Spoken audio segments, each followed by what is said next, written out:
Good morning, gardeners. And from here in Orlando, Florida, I want to talk about this avocado tree. Is Wurtz or a Littlecado, like a lot of people call it. It's originated from California, and I'm gonna give you a few great reasons why this variety is awesome to have in your garden, and it is productive.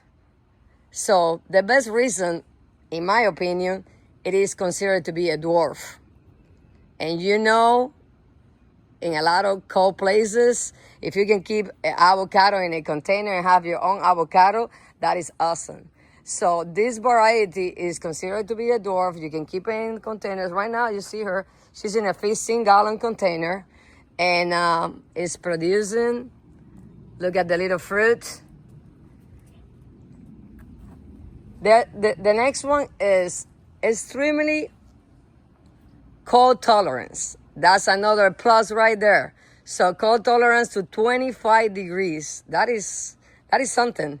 And I'm sure with protection you can go even lower, but that is fabulous. She went through the whole winter without no problem. Flying colors, she did fantastic.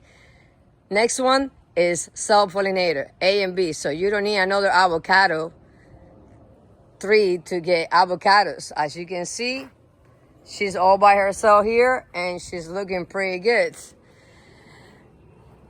Another great reason, 18% oil content.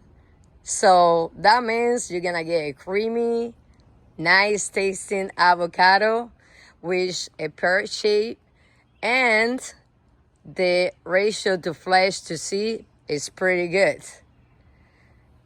I don't know what to tell you, but I think with all these attributes, I think the Littlecado is one that you should have in your garden. Cold tolerance, productive, self-pollinator, dwarf. What else you want from an avocado tree? As always, thank you so much for watching my videos. Really, really appreciate your support. Please like and subscribe, share my videos to support my channel. And as always, go out there and do something. Nature will always, always surprise you. A Littlecado is going for it. Bye.